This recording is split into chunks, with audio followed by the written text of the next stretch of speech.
Welcome back to the FloTrack podcast. FloTrackPodcast at gmail.com is our email address. I'm Kevin. He's Gordon. And joining us, it's sort of a Terre Haute reunion. It's Olympic marathon runner Jared Ward. Jared, thanks for coming on. How are you? Hey, thanks, Kevin. Thanks, Gordon. It's fun to be back with you guys. Let's announce something.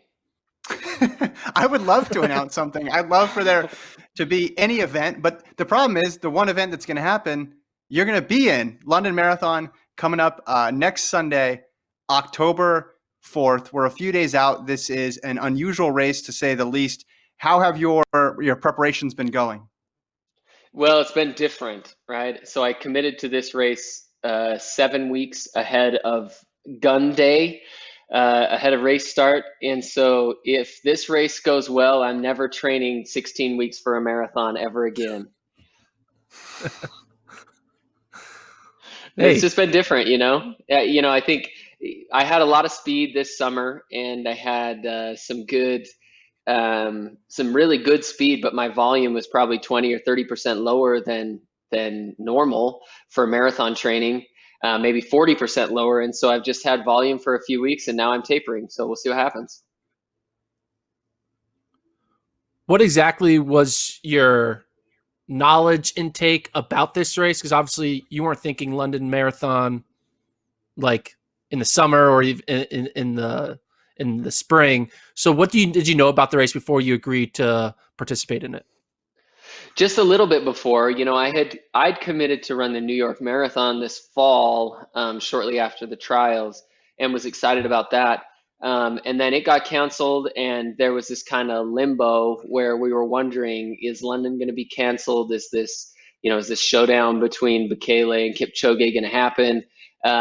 And so I was up on the news of that, kind of on that front, and then they announced the London Marathon was happening, and that they had the huge star-studded headline field. And immediately I said, well, I want to be in that race if I can, but I kind of figured that everyone and their dog would want into that race, and so I wasn't super optimistic about getting into it, and then found out 7 weeks ahead of the race that I was in. Really, just days after, I guess a week after finding out it was going to happen, and days after, having my agent contact him and try to get me into the race, and then I found out I was in, and all of a sudden I was training for a marathon. The race directors have said it's going to be a secure biosphere. What does that mean, and what do you know about what it's going to be like doing a major marathon without mass participation in this AKA bubble? Well, biosphere makes it sound intense and new, but I think it'll be, it's really going to be a unique experience. I land in London Monday ahead of the race, and then I have paperwork that says I'm here with this event. We have our biosphere, and so I can come into the country without a mandatory 2-week quarantine. I step out to the curb, and they pick me up and take me to the biosphere. And then I think effectively I live in the biosphere, in my own room, eating at my own times or with few other people.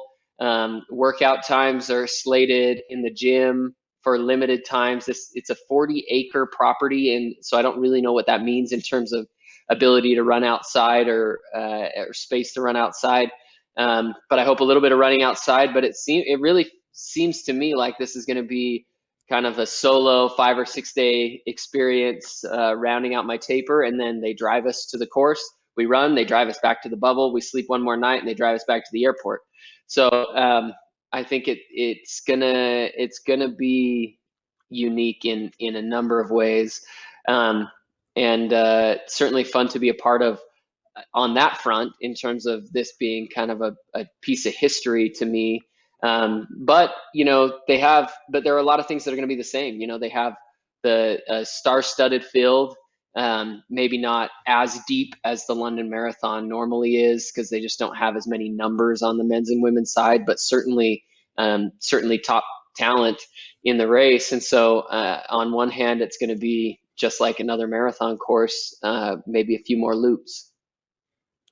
The director of the race, Hugh Brasher, was on Ryan and Alex's podcast, the second best FloTrack podcast, on our website a couple days ago.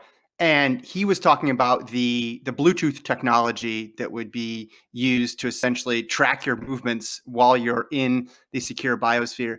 Can you tell us more about those sort of things, or just even like what is the testing protocol? Are you getting daily tests now? How often will you be tested when you get to London?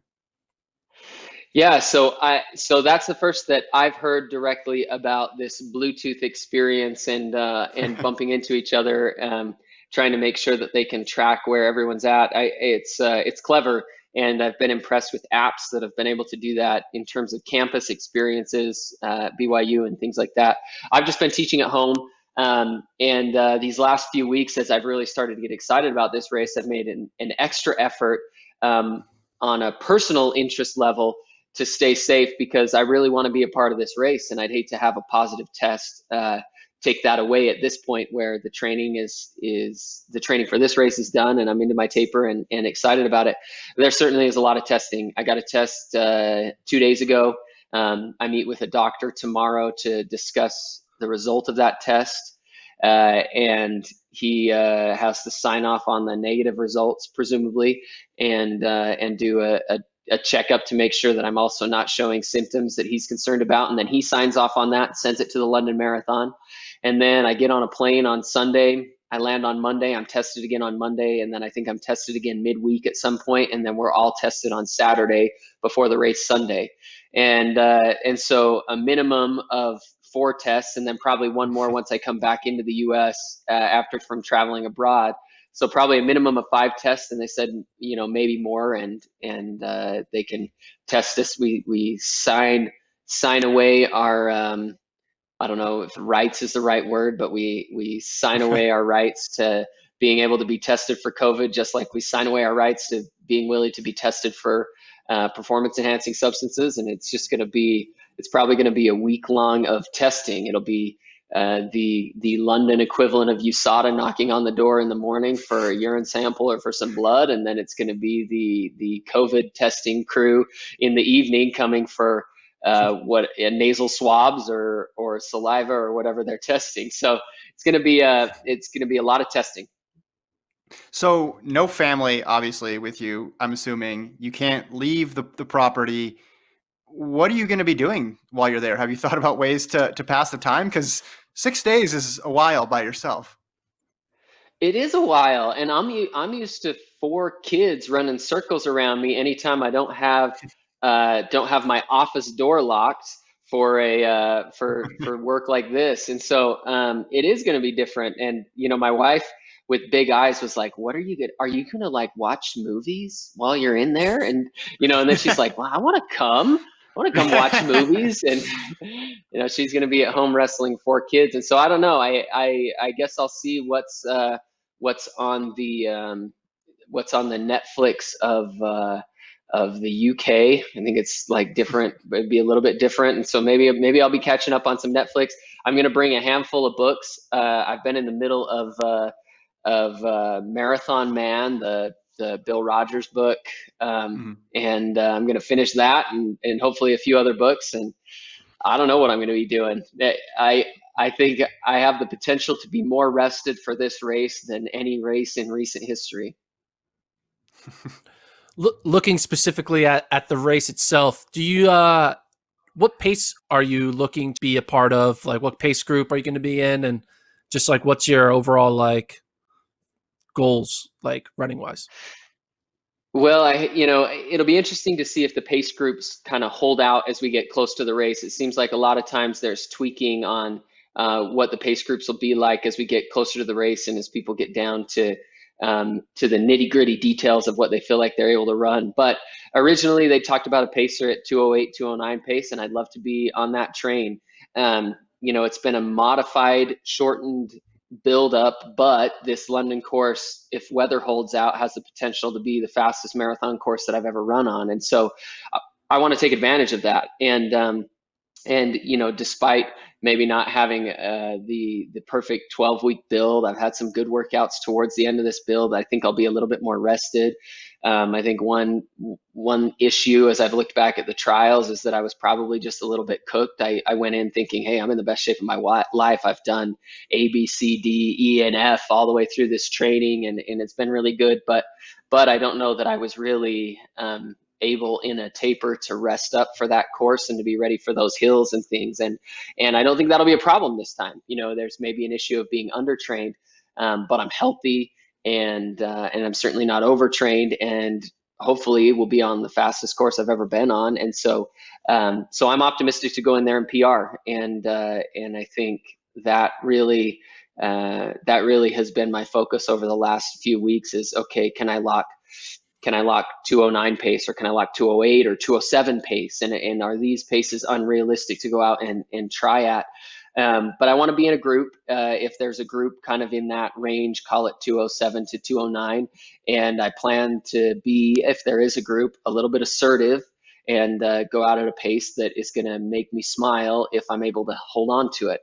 And I don't think there's a lot to lose in this race in terms of if I make a mistake and go out too fast, so much as there is maybe something to gain. And so I like the criterium course. I always liked running on the track for the sake of the almost monotonous, methodical crossing one lap off every loop. I liked the 10K on the track for that, and I was never fast enough on the track to be competitive on the track, certainly on an international level.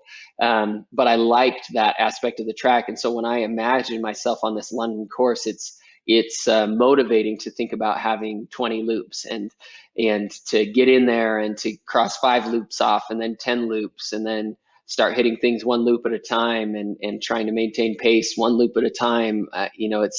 It seems very manageable to me. And so I plan to put myself in there to be maybe a little bit assertive in the pace early on, certainly if there's a pack going at a pace that I think is sustainable, and then see what happens at the end. Have you ever in your high school, college, pro career been lapped in a race? I don't know. I must have been lapped at some point. But I think if I don't get lapped on Sunday, October 4th, it'll probably mean I just ran the best marathon of my life. Yeah. So have you thought about that? Like the visual or mental dynamic of seeing someone lap you in a marathon? Yeah, well, sure. And I think as I get to lap 17, 18, 19, if I haven't been lapped, that's going to be motivating. We're thinking, oh yeah, I still haven't been lapped yet. So let's go. Jared, I've been lapped numerous times in my short and unsuccessful running career. You have my number, so if you need advice on how to handle that, and you don't even need to ask the questions now. I've been lapped by Galen Rupp in a 5K on the track, and these are the fastest people who have lapped me. Mind you, much less qualified people have lapped me. I was lapped once by Adam Goucher and Jorge Torres in a cross-country race that had 2K loops, which is extremely hard to do in a 10K cross-country race. So I'm extremely qualified for this. When you mentioned that it would be the best race of your life, so you're assuming, okay, so these are 2.1K loops. Kipchoge and Bekele, if they run 201, that would put you somewhere in the 206 range, right? Does the math work out there? So I guess maybe I've been very real. Maybe I've been less realistic on how slow Bekele and Kipchoge are going to run. But I've thought that if I run 207, there's a fair chance, I think, that I won't get lapped. Sure. But maybe that's not the case. If they go set a world record, then you're right. I'm going to have to run 206. But I think with 2.1K, it spots me somewhere in the vicinity of 6 minutes. And maybe 6 minutes and some slight change there. And so if they run 202.30, then maybe I can run 208 and not get lapped.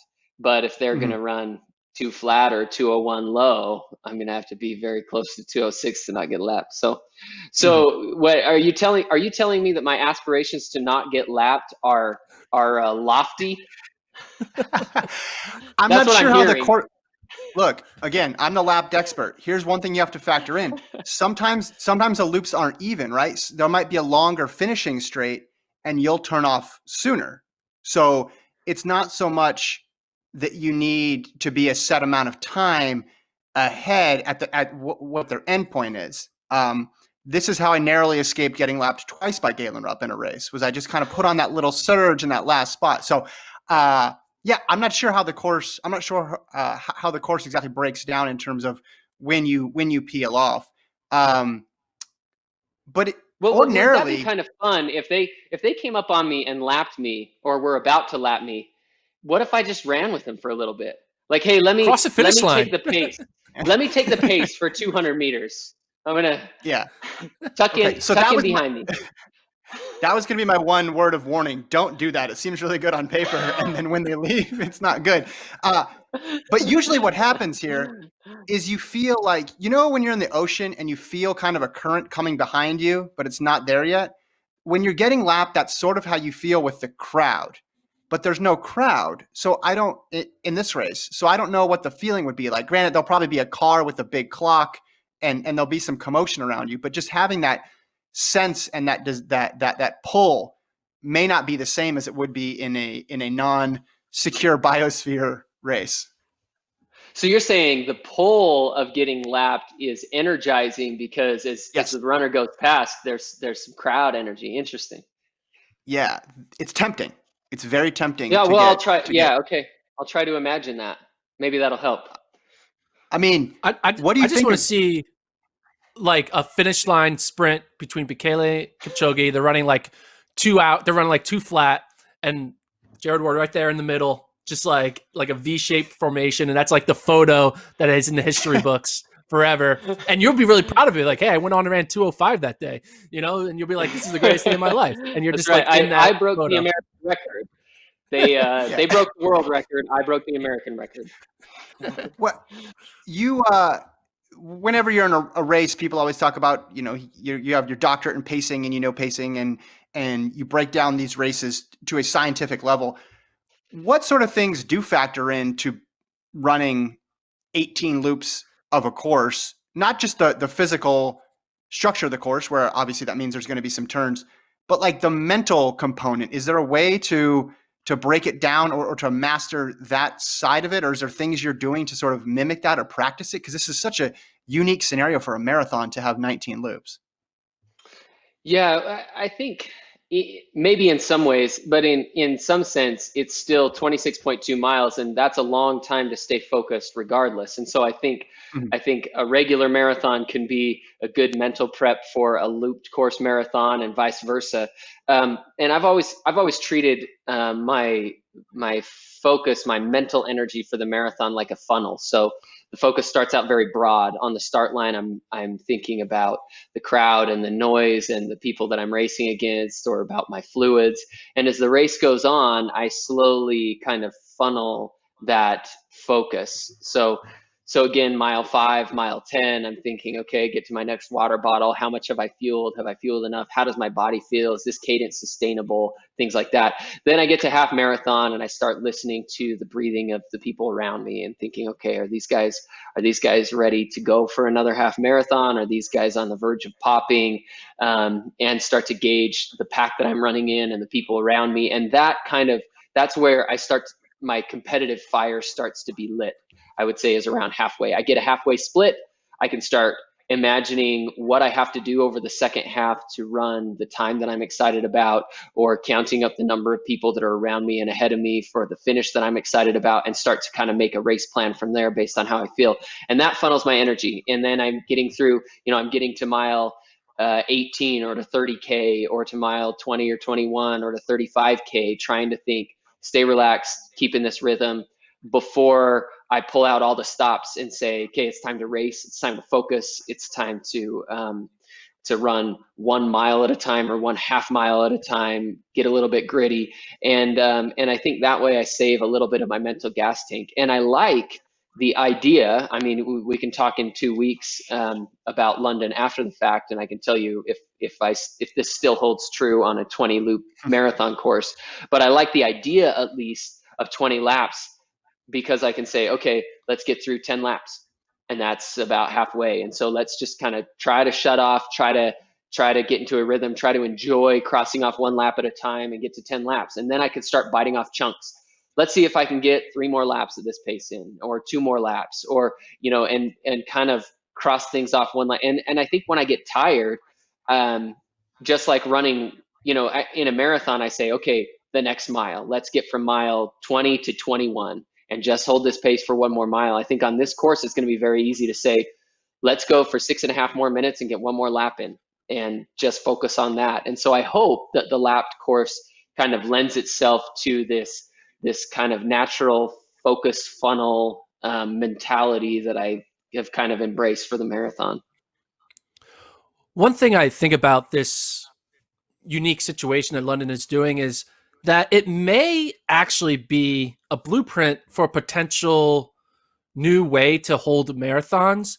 Now, obviously, I understand the whole purpose of a marathon is the mass participation, and the whole city rallies behind it, and everyone is there running for a charity or whatever. But I just think the idea, like, you think the Olympic trials, the marathon trials, right?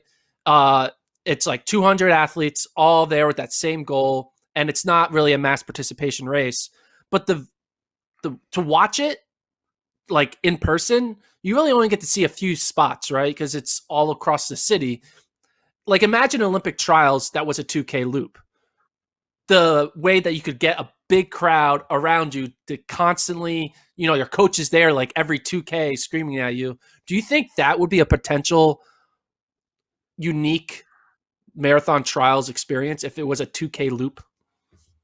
Yeah, for sure. And I've thought about that. And if you look at like what the race walk does for a 50K race walk, that's, they have a 1K loop and they do that loop 50 times. And so I wouldn't say that model is necessarily unprecedented. I think that people, though, also like the idea that the marathon is this event that symbolizes a run from Marathon to Athens, and it's like it's going somewhere, and you're accomplishing not only just running 26.2 miles, but you're accomplishing some tourist feat.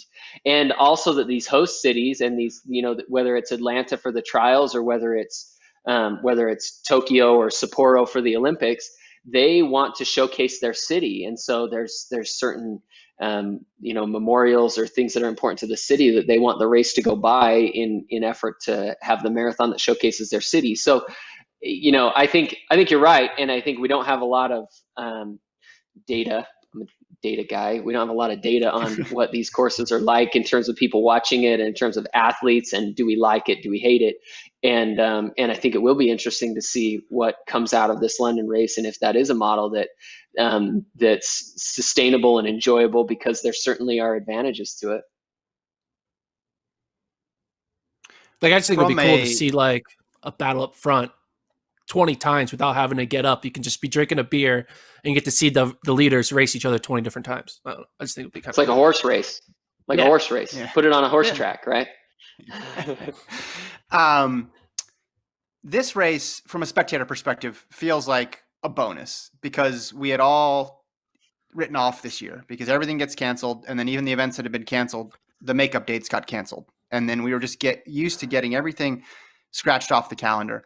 And now not only do we get a London Marathon, we get it with this epic matchup in the men's race. We get to see the women's world record holder in the women's race. From the American perspective, we get to see you try to bounce back from the trials. You get to see Molly Seidel come back after her debut. It just feels like such a bonus. And hearing you talk, it sounds like you're extremely excited to run. Do you feel any pressure in this race? It almost seems like this is the least pressure you felt in one of your marathons in your entire career, because it is a bonus.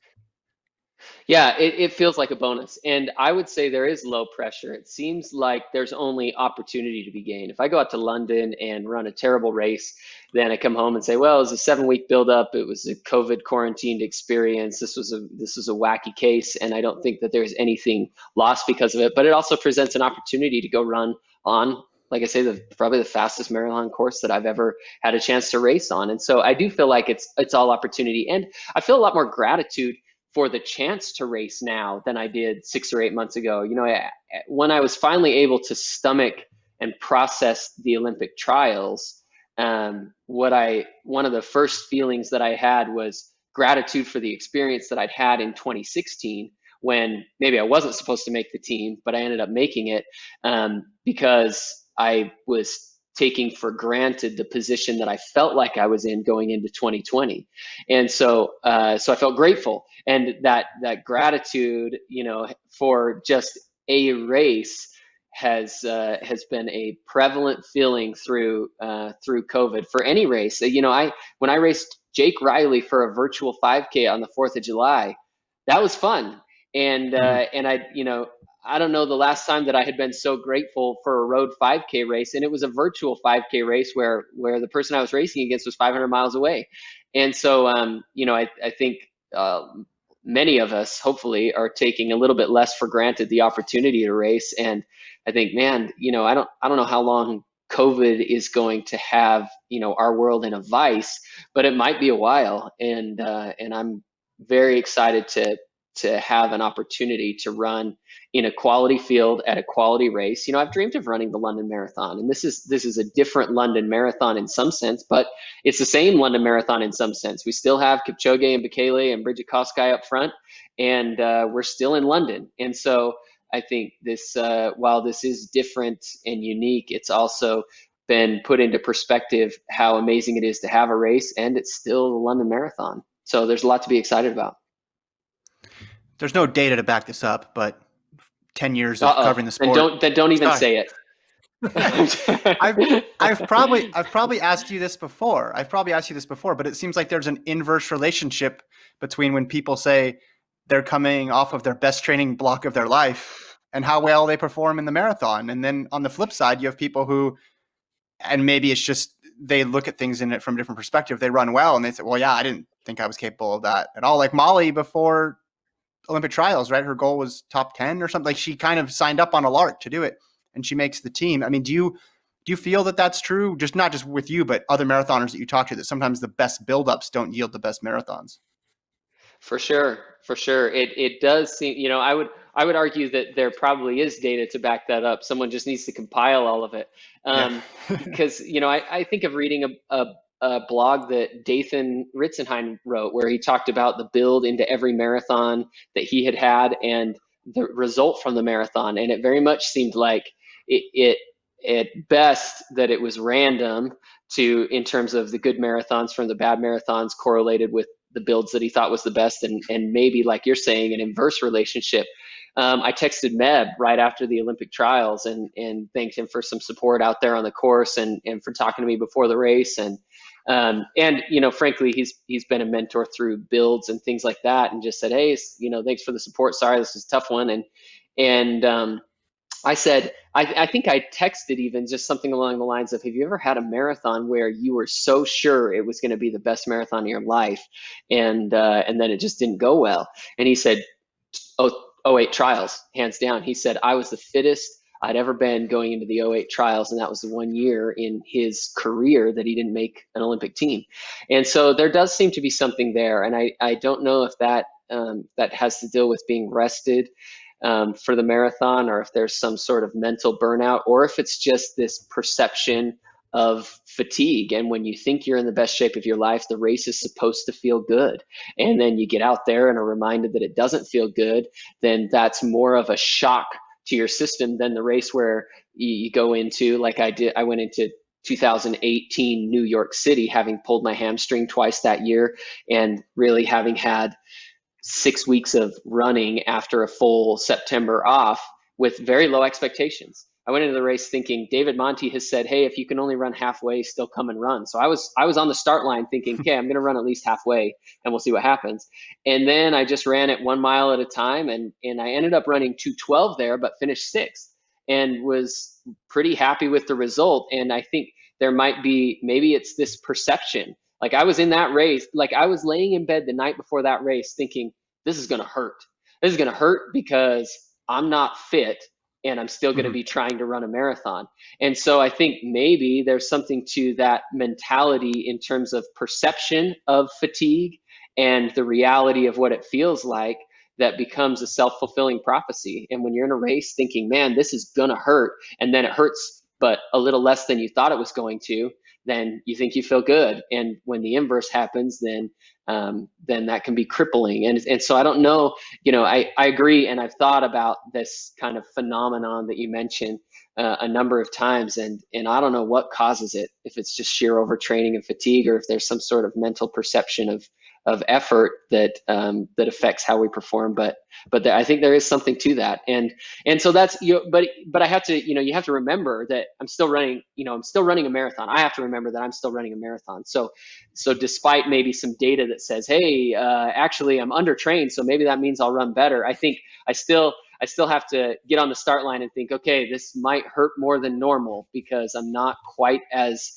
acclimated to 20+ mile runs, and be ready to go. But I'm hopeful, I'm optimistic, and I'm going to run it one lap at a time and see how far I can hang on to PR pace. Kind of piggybacking on that mindset of like nothing to lose makes you feel, you're looser, and then all of a sudden you run better because of that, versus the inverse. Obviously, the years building up to 2020 is all about the trials. Now, the next Olympics aren't until 2024, very far away. What do you do during these next 2.5 years to like keep you motivated? Because that carrot is a lot smaller right now because we're still far away from 2024 in the calendar. So just mentally and physically, how are you planning on approaching these next 2 marathon seasons? Well, I think that fortunately in our sport, at least under normal circumstances, there's a lot of major marathons to get excited about every year. And while it seems like friends and family and even the marathon world in general kind of comes to life every Olympic cycle, to me, finishing on the podium at a major marathon would be extremely intrinsically rewarding. And so I'm still chasing that dream, and I'm still very, very bent on getting on the podium in a major marathon someday. And so I think there's still fun things to chase, and I plan to keep trying to chase those things. I also think that the Olympics being 4 years away kind of gives me time to hit a little bit of a reset button and say, okay, how can I put myself in a better position to get to the trials? I've thought many times, man, and Galen Rupp's a gamer, right? When he shows up and he's on the start line, 9 times out of 10, or maybe 99 times out of 100, he's ready to go and he's going to game. But I've thought, man, that would be nice to be able to get to step up on a start line in the marathon trials and think, okay, my PR is a couple 3 minutes faster than everyone else in this race. I just got to put together a solid day and things are going to be fine. And while I thought, at this last Olympic trial, standing on the start line, that I was capable of running 207 or 208 on a flat, fast course, given the training that I'd had, and that would put me in a category of having a little bit better PR maybe than the field, so to speak. I thought, man, that sure would be nice to go into the 2024 trials feeling like Galen Rupp must feel when he's on the start line. And that's kind of transitioned into my mentality over these next few years. And I just want to get better. I want to go to London and run a little bit faster. And then I want to find a marathon next spring or next fall and run a little bit faster. And I want to continue to lower my PR so that when I get to the start line of the 2024 Olympic trials, assuming that there is a start line for that and that we're having the 2024 Olympic trials, I want to be in a position where I think, I need a good race like everyone does to make an Olympic team, but I want to be in a better position than I was this time. Jared, you're killing me. You're telling me there's a chance that we're not going to have a 2024 Olympic trials? Like, some people are telling me it's January, it's over. Now you're saying, it's not over until 2025? Come on. No, well, I'm not even, not even COVID. Like, I just think, the new world ranking system on marathoning has a potential to change a lot of things. And it's going to be interesting to see how the US system adapts to that over these coming years. I got 2 very serious questions for you. Number one, you mentioned Jake Riley, who you beat in that virtual 5K on the 4th of July. if we have to do more virtual races in the near term future, is your plan to exact revenge one by one on everybody who beat you in Atlanta via virtual race? Yeah, yeah, absolutely. Yes. Okay, good. There's who's up next then after London? Who are you challenging next? I feel You like know, Abdi's a good I candidate, right? Right. Well, and I kind of think even for someone like Abdi, I could probably go down to Flagstaff and have like a match race or something like that. And dude, I after that race with Jake Riley, I started getting so excited about this idea of match racing. Like there's Mhm. just it just seems like there's so much on the line when two boxers go at each other. And it seems like a match race is like you have a winner and you have a loser. And that's it. And I started thinking that there might be something to this match racing. I reached out to like even the likes of like Callum Hawkins, said, "Hey, would Mhm. you want to do a virtual match race at some shorter distance that we can keep people in tuned over?"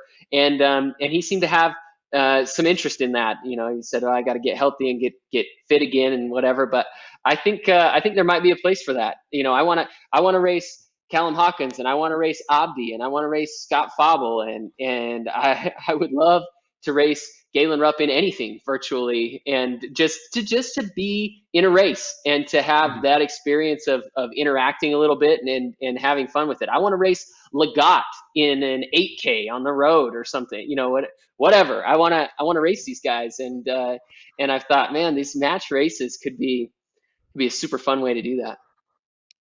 Yeah, it was a good watch. The production was good. You know, Ed doing commentary with Lee Troop. Like it was a fun setup. I enjoyed it. I enjoyed it immensely. My other serious question, there's no press conference for London, or no press conference, obviously, that the large amount of media is permitted to attend because of the secure biosphere.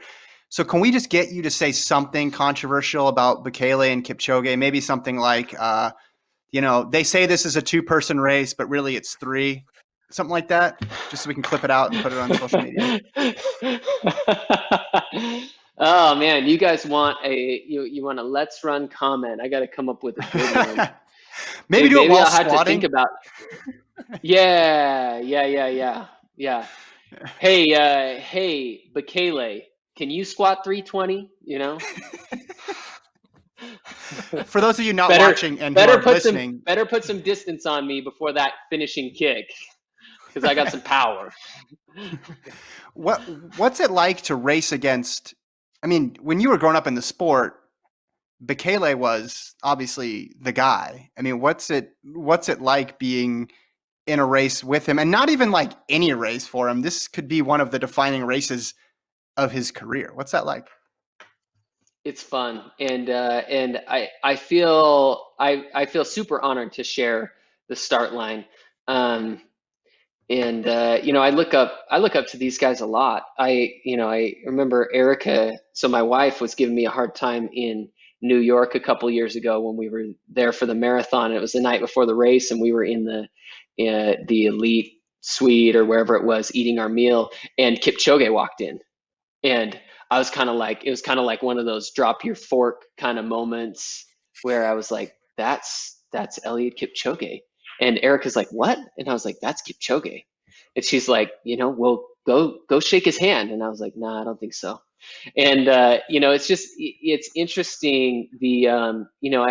I'm a competitor for sure, but I'm also a fan of the sport and have a lot of respect for the Bekeles and the Kipchoges of the world. And it's very fun to line up next to them for a race and to feel like in some even if my mantra for the race is don't get lapped.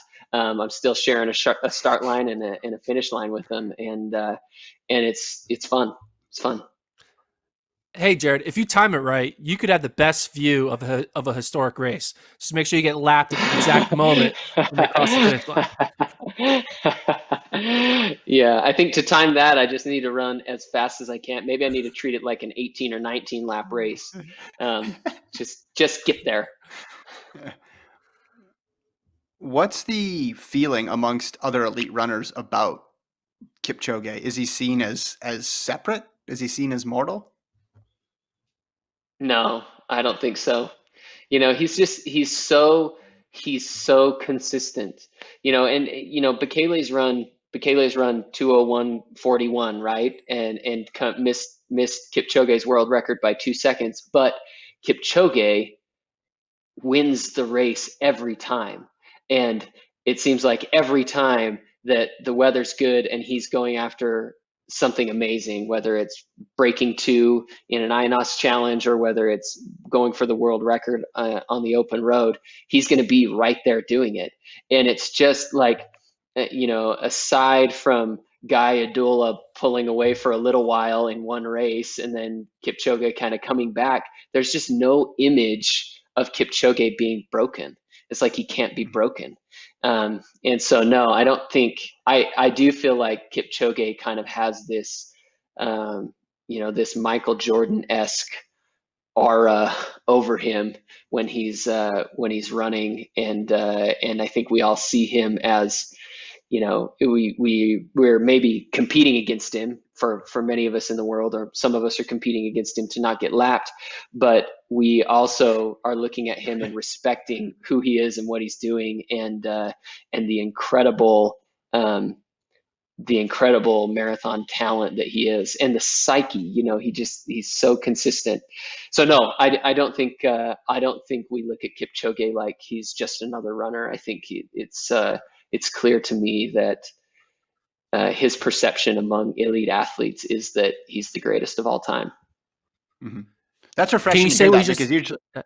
Sorry, go ahead. I was gonna say, can you say what you just said again, but then end it? But that's ending in London against me. But I'm gonna end the legacy today.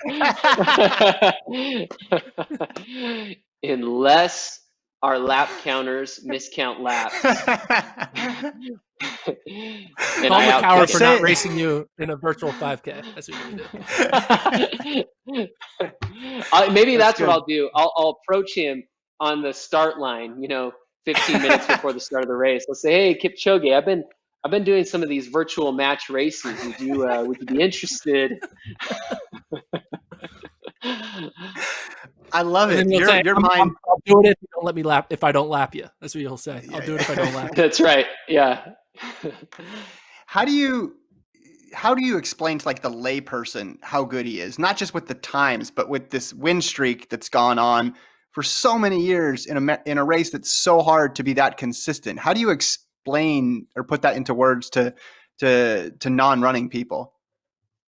Well, to me, it's to put it into the words of someone who's a non-runner but that's a fan of athletics. You have to say he's like Michael Jordan when he has the ball and there's 3 seconds on the clock, or he's like Tom Brady when there's a minute and a half left in the Super Bowl and he has the ball on his own 20-yard line. You can look at the odds of performances and last minute shots and game-winning drives, and you could say, well, the game is 70% in the bag of the team that's ahead, but it's just not true when Michael Jordan was holding the ball with 2 seconds to go and the Bulls were down by 2 points. And that's how we see Bekele, or that's how we see, Bekele certainly through his career, but that's how we see Kipchoge in the marathon, is just that he's Michael Jordan with the ball with 2 seconds to go. And if you're willing to bet against him, you better be getting some incredible odds. Jared, if Kipchoge, like you said, is Tom Brady, maybe you're the Nick Foles and you can just take him down like you did in the Super Bowl. That's what I'm saying. You just have to take it to him right from the gun, right? That's how you have to do it, right? You just have to pull away so far. Nobody's anticipating 157 pace, Jared. Nobody's anticipating 157. That's true. Yeah. How long do you think I can run 157 pace? Like 4 miles? One thing I was thinking about, speaking of like how long can you keep a pace?